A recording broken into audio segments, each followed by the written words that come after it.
Hello everyone, welcome back to my channel. మేము mall నుంచి return అయిపోయాము. మాల్ నుంచి రిటర్న్ అయిన తర్వాత రెస్టారెంట్కి వెళ్దామని ప్లాన్ చేసాము. కొంచెం ఫ్రెష్ అయినాము. యాక్చువల్లీ ఈవినింగ్ నుంచి రెయిన్ పడుతుంది ఇక్కడ మాకు కొండాపూర్, లింగంపల్లి అంతా. సో రెయిన్ పడినా కొంచెం తగ్గింది కదా అని బైక్ పైన స్టార్ట్ అయ్యాము. బట్ ఇరుక్కుపోయినాము, మధ్యలోనే ఫుల్ రెయిన్ స్టార్ట్ అయిపోయింది. మేము ఇప్పుడు ప్రజెంట్ ఏఎంబి మాల్ ఆపోజిట్లో ఉన్నాము.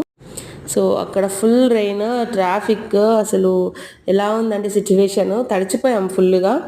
సో అందరూ అట్లనే హడావిడి ఉంటుంది కదా. అసలే హైదరాబాద్లో ట్రాఫిక్ ఎక్కువ అంటే ఈ వర్షం పడేటప్పుడు 5 మినిట్స్లో రీచ్ అయిపోయే డెస్టినేషన్ 30 మినిట్స్ 40 మినిట్స్ కూడా పడుతుంది. సో ఫైనలీ మేము వచ్చేయాలనుకున్న రెస్టారెంట్కి వచ్చేసాము. అదే పక్కా లోకల్ కొండాపూర్లో ఉంది. సో మేము ఇక్కడికి ఇది second time or third time రావడం. బర్త్డే సెలబ్రేషన్స్ అవి ఇక్కడనే చేసుకుంటాము. సో లోపల అంబియన్స్ బాగుంటుంది. Thanks for watching and do subscribe my channel.